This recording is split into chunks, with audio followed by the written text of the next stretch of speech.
welcome everyone to this interview today. Thank you so much for joining us. Just in case you happen to stumble by and say, "Oh, what's Victoria doing today?" So I'm so delighted to be with Christina Stanton. Now, if you don't know who she is, I'd like to read her bio just to start out. I think you're going to be pleasantly surprised at what we're going to chat about, although might be a little bit more on a serious nature here.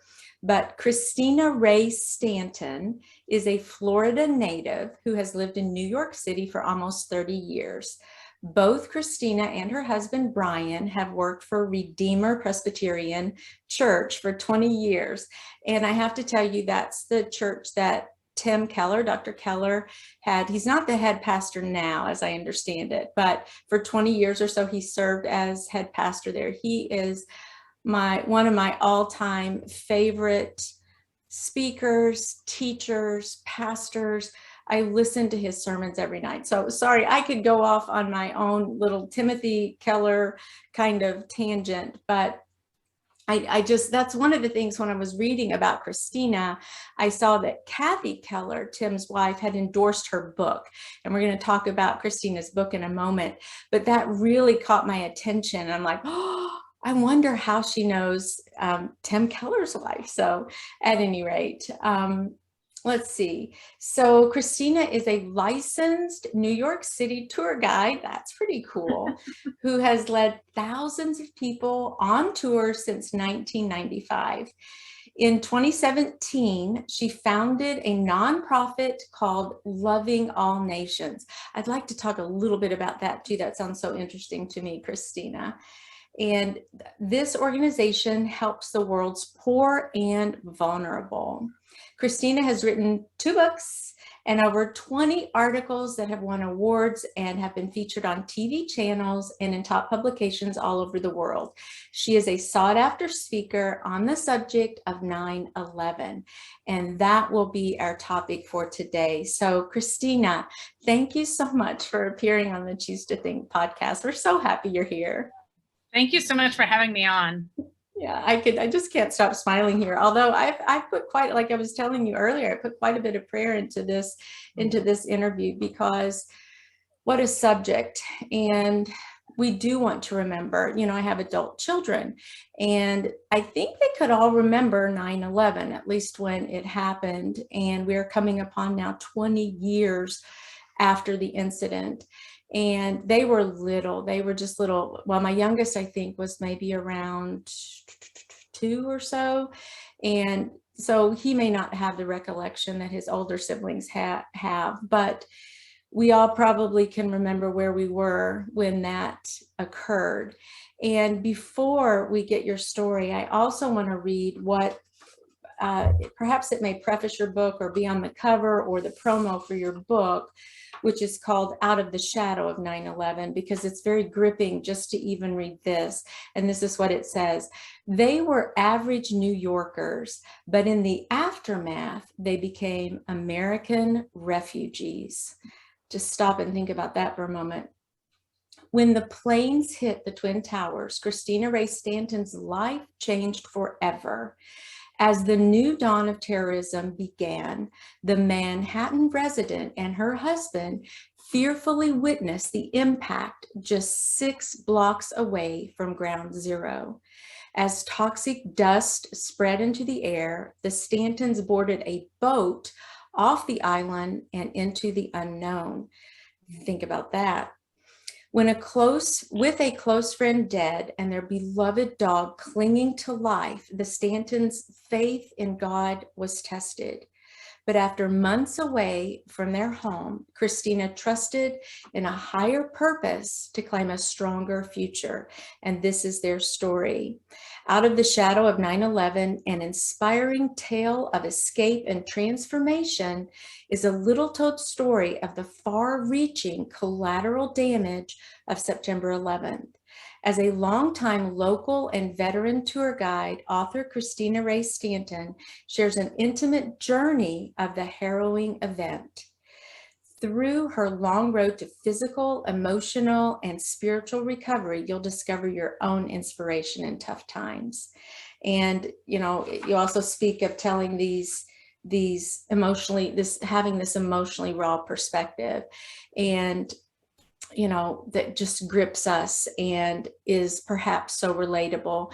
Now, maybe some of us haven't gone through a trauma such as what you experienced, Christina, but I know that because of your hope in God and your trust in God and the way you look to Him through that, and now certainly years down the road, that you have an amazing story to tell. And so I invite you now, Christina, to share. You can take us back to that day if you'd like, and maybe talk about what was happening in your mind at that time, and then bring us eventually up to where you are and some of those lessons learned, if you don't mind. Thank you so much.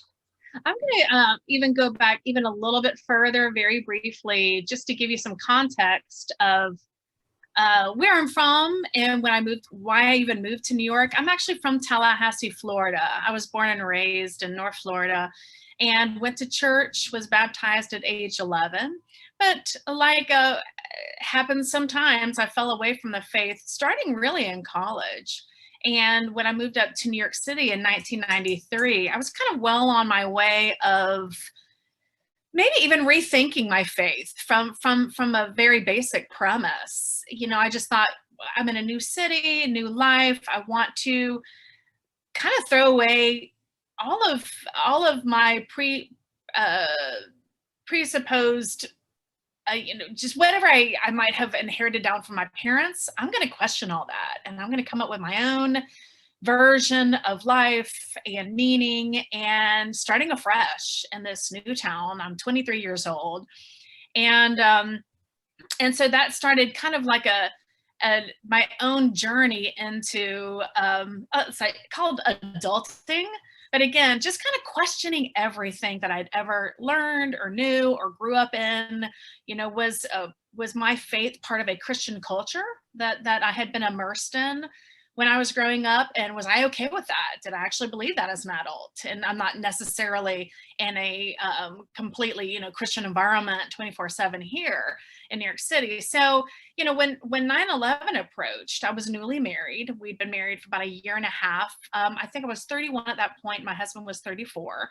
And I really sporadically attended church and had pretty much fallen away long by that time. Also, yeah, I moved up to New York City to become I wanted to try my luck on the Broadway stage. My day job was I was a licensed New York City tour guide. If you come up here to try to be an actress or actor, you need a day job. Mine was to be a tour guide.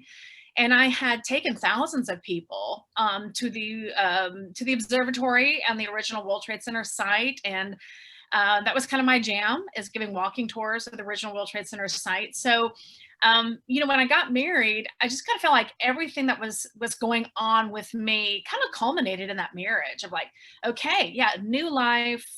I'm a tour guide, still trying to be an actress. My husband grew up Catholic, but had also, fallen away from that. But everything did look kind of like new horizons in every way. And, but I just was looking forward to the kind of the life that my husband and I could have together, which didn't really include Christ. And it included all the things that we could have and we could partake in and that we could gain as, as newlyweds, as climbing up that corporate ladder, as my husband had this fabulous job. I had all of these dreams and hopes, and it just seemed like the sky was the limit for us.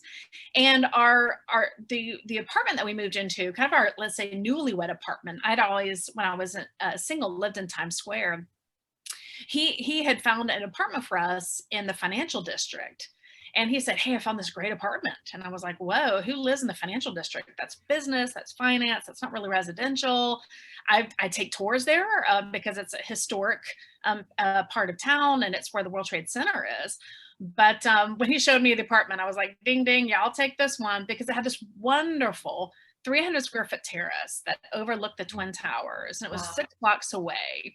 And to have an outdoor space in New York City is at a premium. It's not an obvious, a normal thing to have, attached to an apartment. And so I was like, this is great. I wake up, have coffee, look at the Twin Towers every morning. I now live 6 blocks away from the World Trade Center, where I take walking tours. This is great. I'm just a few blocks away from Battery Park, where you get the ferry ride to the Statue of Liberty. Again, something I did with tourists all the time. And just loved our new apartment. And we were so new to it. Our stuff was still in boxes by the time of September 11th, 2001. And in that morning, my husband was up. I was actually still asleep. He came and he shook me awake, and he was yelling, something's happened, come out to the terrace, something bad has happened. And he had been working while I was asleep, and the impact of the first plane hitting the North Tower actually shook our building. So he knew an earthquake had just happened, something bad had just happened. We ran out into our terrace, and we saw flames coming out from either side of the North Tower, and we were just completely shocked. And I was, here I am still in pajamas, barely awake, and thinking, what in the Sam Hill is this? And, from 24 flights, we were on the 24th floor, we couldn't normally hear street noise. It was very quiet up there. But all of a sudden, with all the sirens and the ambulances, the police cars streaming towards the World Trade Center, people running across, there's a major highway next to us and next to the World Trade Center, which is called the West Side Highway.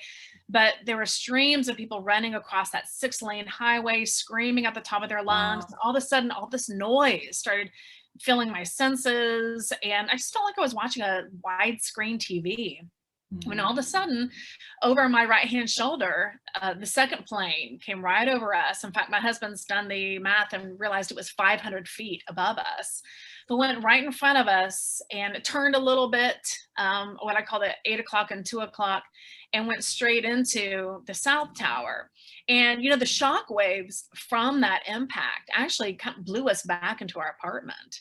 And it knocked me out. I woke up with my dog, our little Boston Terrier, literally like jumping on my body that was on the floor.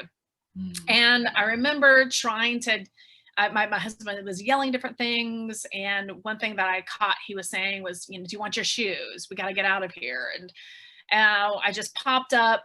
My husband grabbed the dog. We ran down the 24 flights of stairs. And then as soon as I got outside, I realized, whoa, I'm in my pajamas with no shoes. And so we tried to go back into the apartment, but our doorman was like, we're just evacuating. You can't go back in. I'm sorry.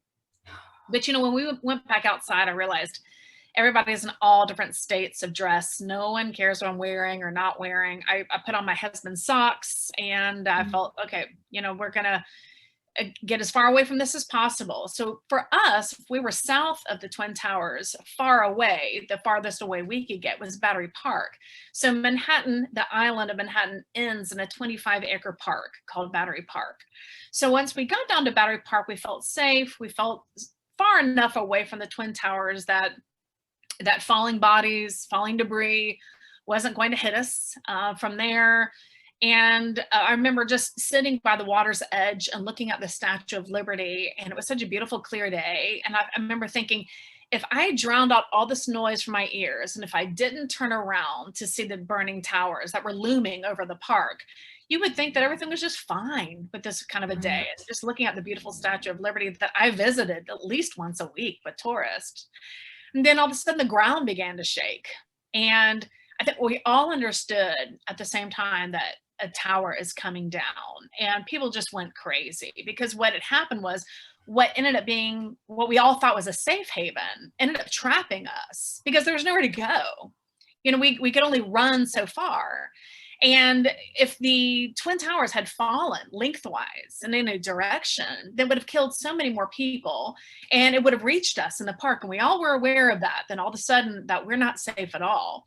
And people just kind of went crazy. And, when you're in that kind of situation, you just remember the panic and on other people's faces, and just that terrible kind of look of people who think they're going to die. And it was just, those things are kind of etched in my brain until I pass, because you just can't unsee some of these things.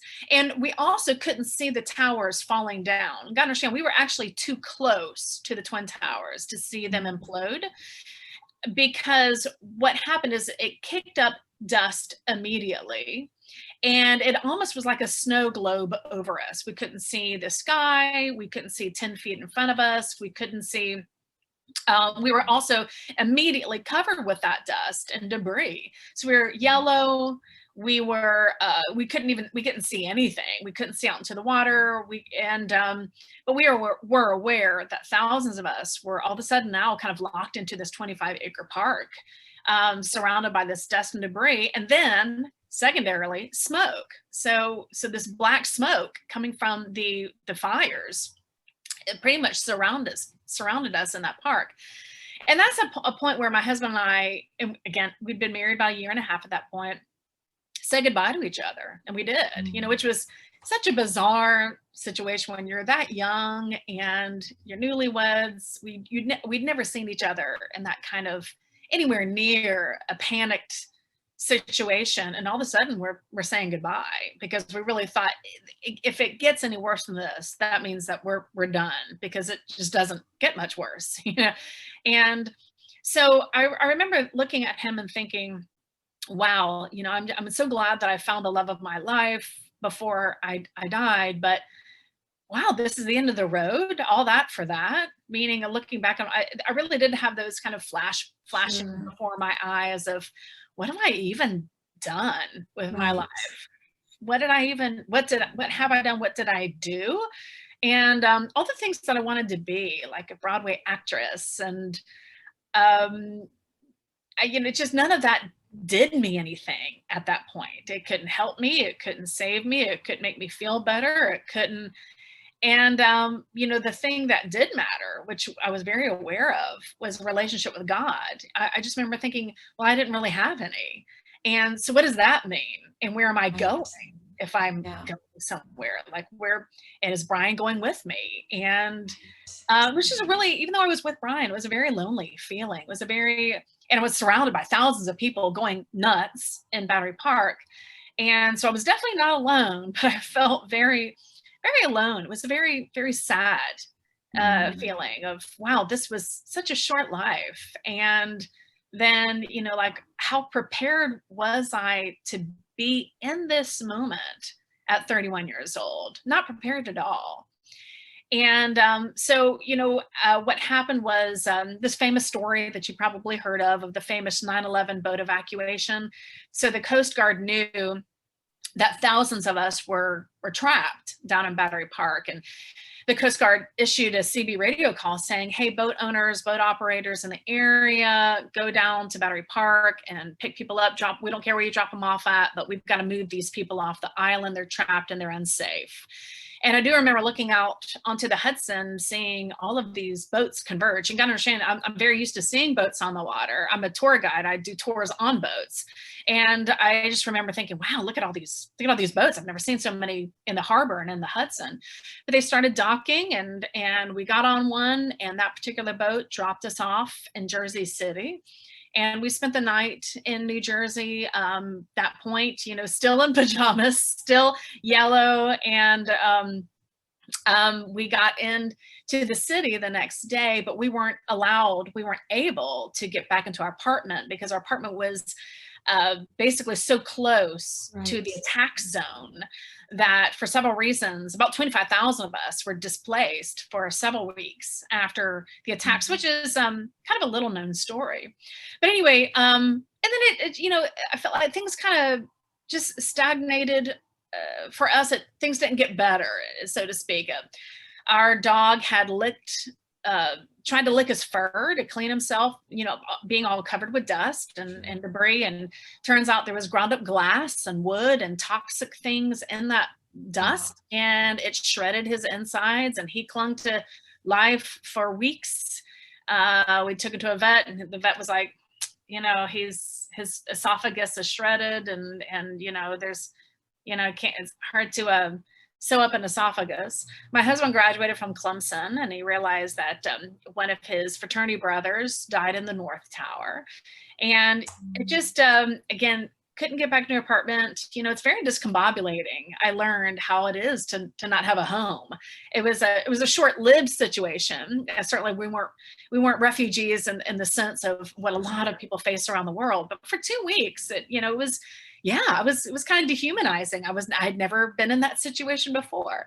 So I think the compounding, the PTSD kind of kicked up very quickly afterward. And my husband and I reacted to that in very different ways. Our bodies reacted to PTSD in very different ways. So we were at a low point.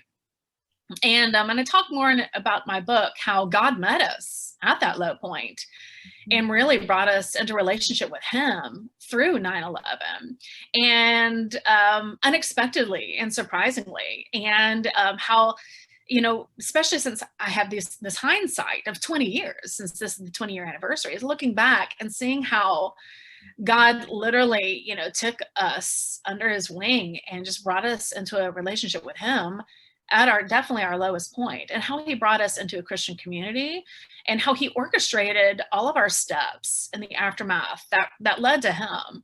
And that's what my book was about, because once I gained some perspective on what a miracle God performed in bringing us to him, and how transforming it was, I wanted to write it down. And as a tour guide, I tell people my testimony all the time. Whether they're Christian or not, they get it, and nobody really ever complains. So if they're non-Christian, but literally, it's at one point about 14 years after 9/11, I just felt the Holy Spirit say, write it down for those who don't get to New York. Write it down for those who may not be able to ever take one of your tours and hear your testimony. And so that's where the book came through. But yeah, I mean, that's kind of the gist of our story. And then I even talk about it during the whole the pandemic, because my husband and I caught COVID, and I had such a severe case. I was hospitalized twice. And I talk about in another book of how when I was, here I am, been a Christian, at this point for 19 years and walking with the Lord, and I'm quarantined at a hospital that I'd never been in. I didn't even know existed. And the doctor told me I had a 50% chance of survival. And I remember, right after he left and he told me those words, and I'd found out that I was COVID positive, I spent 3 hours writing emails, asking everybody to pray for me. And I couldn't talk on the phone. I had no lung capacity. I didn't want to watch any TV or look at Facebook feed, because there was all these sad tales about people dying of COVID. And I was, it was frightening. But as alone as I was in such an isolated position, I didn't feel alone at all. I had the Holy Spirit. I had people praying for me right off the bat. I started a Caring Bridge blog, and I taught daily about what God was teaching me and how grateful I was. And, and that's a situation, you compare and contrast that with Battery Park saying goodbye to my husband and being surrounded by people and with him. And I felt very alone, and I was completely alone in a hospital, and I didn't feel alone at all. And I talk a lot about how one tragedy, for one thing, informed the other, because I do believe I got a bad case of COVID because our immune system has been compromised due to the toxins of 9/11. But from the lessons I learned, from 9/11, here I am almost 20 years later, and facing a tragedy with a whole different resource to call that I didn't. Yeah, as you were sharing that, I'm taking notes, and that's one of the first things I wrote down when you started talking about COVID, was just that contrast between your experience from 9/11 and then now having gone through this COVID isolation as well. But can you talk a little bit, Christina, about lessons that God did teach you, maybe just one or two of the most powerful things that you learned as you were coming to know Christ, and as you began to look to him, and suddenly as he revealed himself to you in a new way, changing your heart, what did that look like, and what was that road like, and what actually did he teach you? Does anything stick out from there? Well, so I have to backtrack and say the reason why we started going to church is because my best friend, who I had met in a show, so I did have some success as an actress. I met a girl. Her husband was the worship director at Redeemer Presbyterian. And she said, Christina, I was lamenting to her, I think within the first couple of weeks after 9/11, that we're unemployed now because of the attacks, and we're both suffering PTSD. Our dog, we have this incredible vet bill because of our dog, blah, blah, blah. And she goes, you need to go to my church. People from around the world have donated to Redeemer Presbyterian, and you need to tell them about what happened to you, and you need to get some money from there. So the least of your worries should be financial right now. And I was like, I don't go to your church, Michelle. I feel very uncomfortable with that. My husband would hate that idea. And I have no affiliation with your church, blah, blah. And she goes, get your butt over and go ask the church, you're a victim, you need help. And I remember thinking, after the conversation was over and I was mulling, should I actually do what she said? I remember thinking, am I a victim? Because, I just so prided myself on, I got this. It's all in my control. In fact, my best friend from high school had cross-stitched me. She's a cross-stitching person.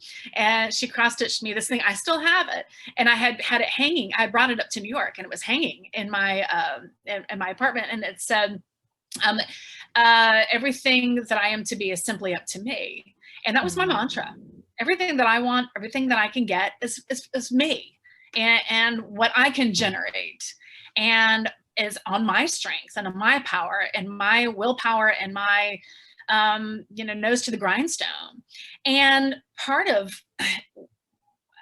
in the aftermath of 9/11, what totally blew up was that idea. I'm like, I didn't have any control over 9/11. Neither did almost 3,000 people who died.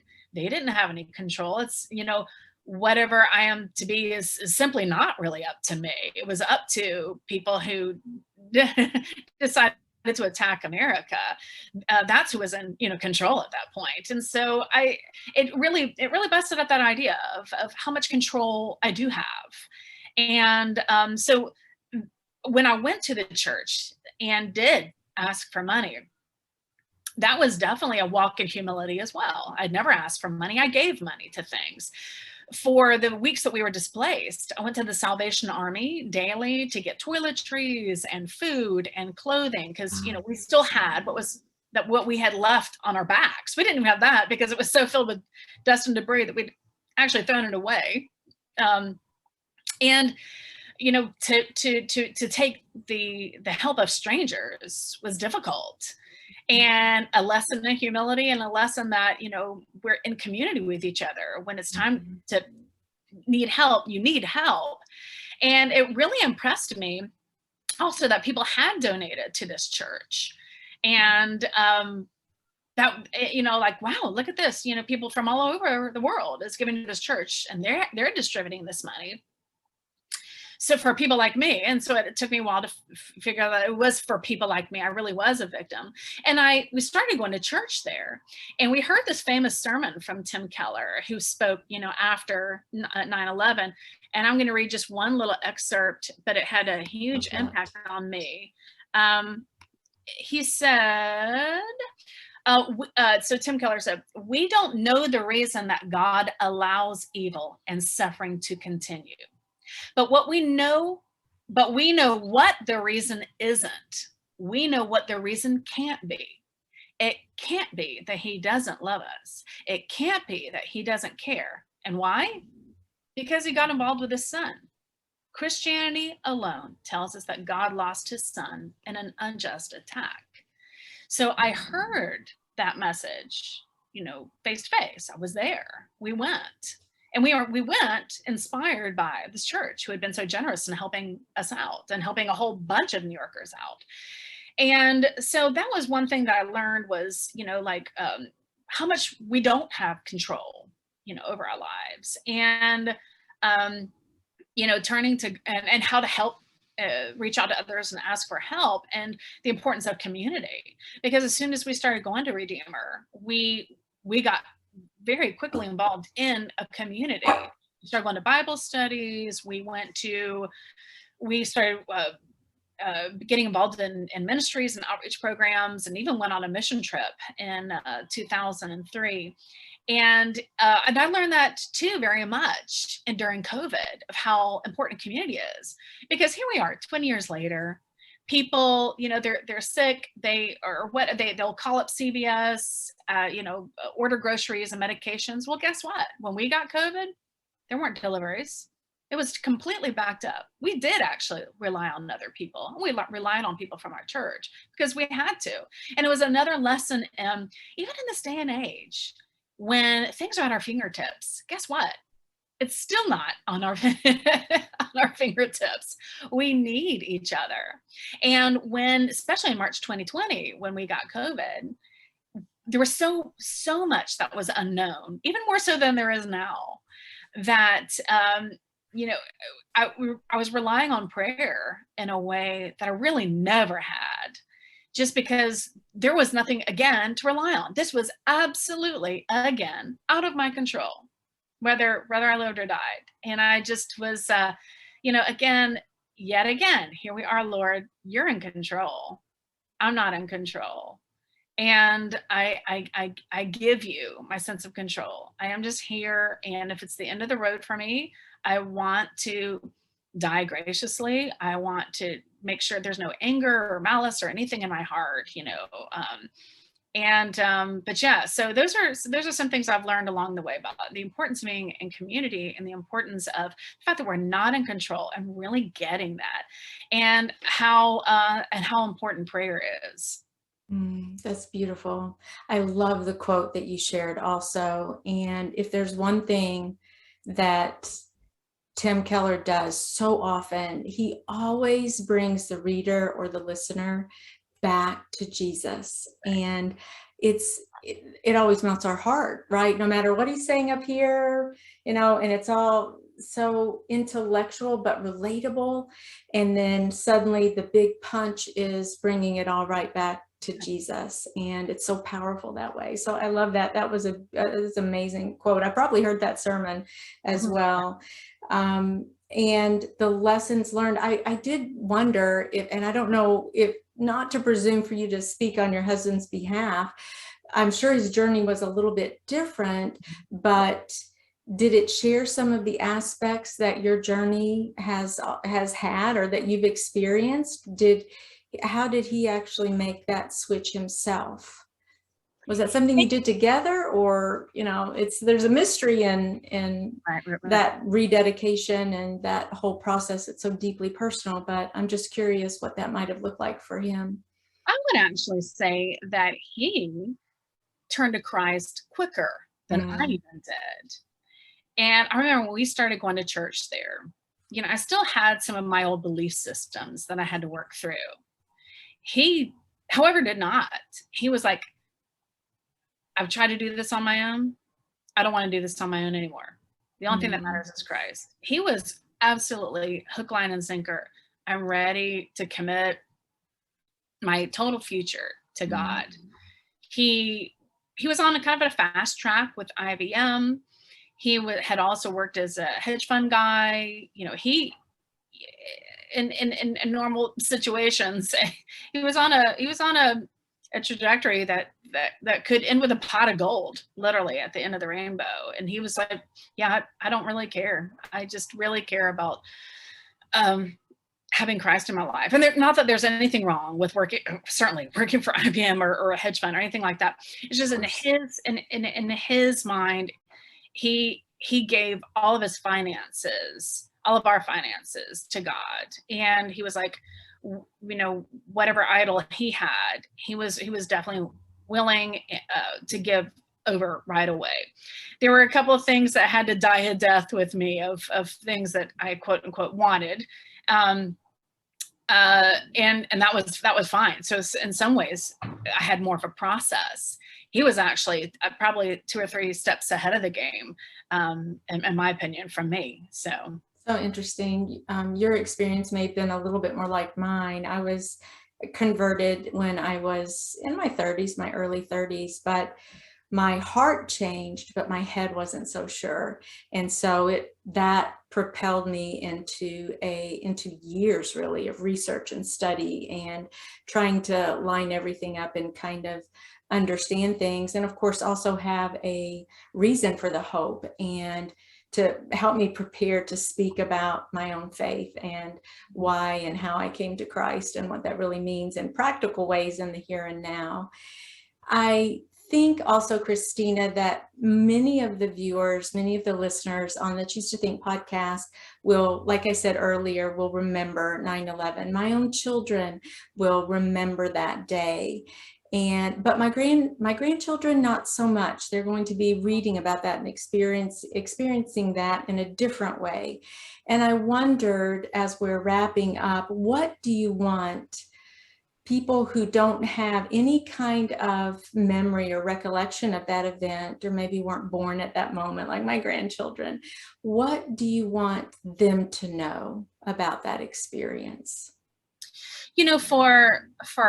I as a tour guide, I tour a lot of students from around the country, like high schoolers. And it's been clear to me that a lot of them were not taught a lot about 9/11 in school. And I've done some studying up about what they are taught in school. And I understand that a lot of the history classes are, when it comes to 9/11, it's left up to the teacher what she or he wants to impart to the students. And certainly there are the important things to know, that we lost our innocence as a country. It started the age of terrorism. A lot of things that they are now used to, like going through airport securities or school securities, or all kind of things, are a direct relationship to 9/11. And those are good things to know, that it's still, to this day, 20 years later, it is the worst act of terrorism in world history.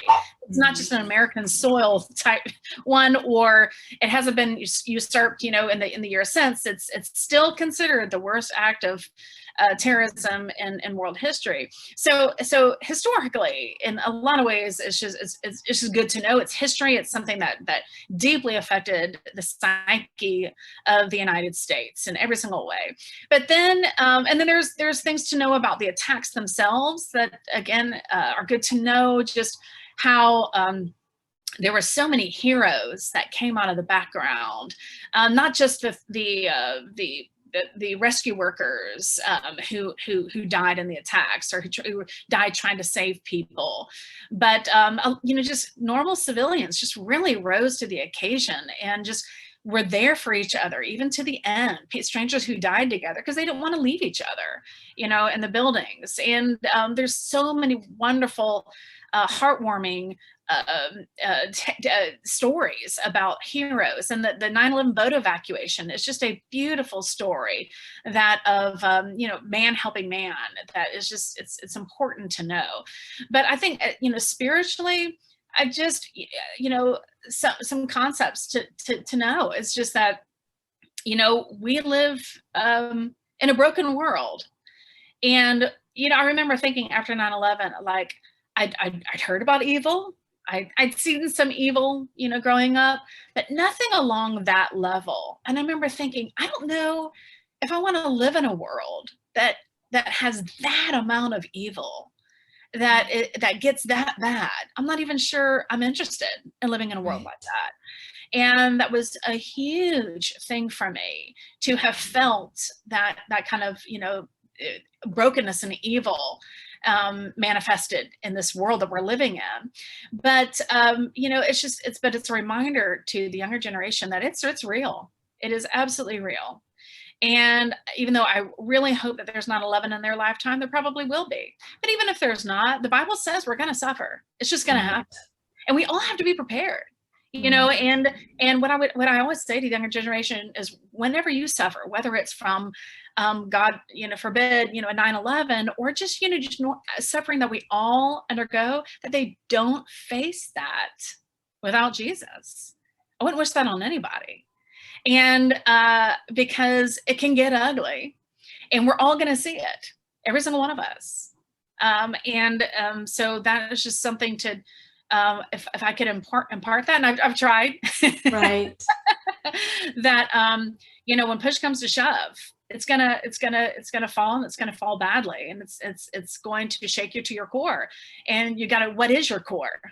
Right. Your core, like what my core was, which is everything I want to be is simply up to me, because that's a real shaky core that didn't get me very far, right? So what's your idol? Like Tim Keller talks a lot about idols. Yes. Like, what's your idol? That's when you're shaken to your core. Are you going to have that to stand on? Because I tell you, it's a lonely place if it's not built around Jesus. Right. And the only maybe good thing about it is that it does certainly provide us an opportunity to think about those things that you've mentioned and to begin questioning those. And that's a way that we see God's goodness and his, what we think and what truly is suffering. That experience, that personal tragedy and trauma, often can be the very avenue that leads us to the truth, and God is there waiting. So it's kind of so bittersweet as we look at it that way. I want to also just chat briefly about Loving All Nations, your organization. It's so easy to see from your transparency and your authenticity, Christina, that God is working so greatly in your life, and that he's equipped you with an audience, really, and this mission that he's given you to speak of his goodness and to share your story, because stories are compelling and stories grip our hearts and stories are relatable, and he's so gifted you in that. And I look at all that you're doing and writing and testifying and your testimony, and it's just a beautiful picture of God's redemptive work in your life and your allowance to open up and permit him to do his work through you, and certainly to serve others. And the lessons that you learned have not been wasted. You're sharing them with so many people, and that's just beautiful. And yeah, that's beautiful. And I also know that when you're on a mission, that nothing kind of stops you from that, because God has called you to that, and it's a happy place to be off. And not that it doesn't have its moments and its difficulties and obstacles and so forth, but it's that fire in our souls that burns, and it's a pleasure to work, or our work is our worship. It's such a pleasure to do those things. So, and I can see that in you. I can see that fire that you have, but I'm assuming also that all of this wrapped up has somehow generated this desire to create this organization, Loving All Nations. And just talk about that a little bit. Tell us what that's about. Where Loving All Nations came in is, I loved our mission trip that I mentioned earlier to Peru in 2003.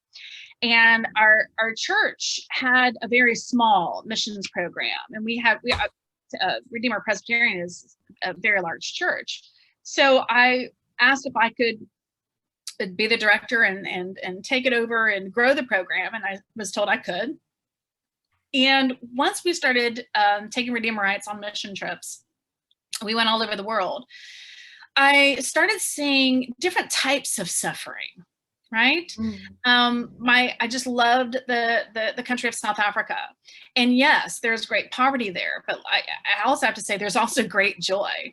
And I really just saw Christ being worshiped in such a new and joyful way that it just took my breath away. And so that's one of the reasons why I fell in love with the country, is because I saw Jesus worshiped in a way that was so very alive. But I have to say, I also saw, poverty that I don't see every single day. and just different, again, different types of suffering. And and I had gained such a love for people in need, just from my own experience after 9/11.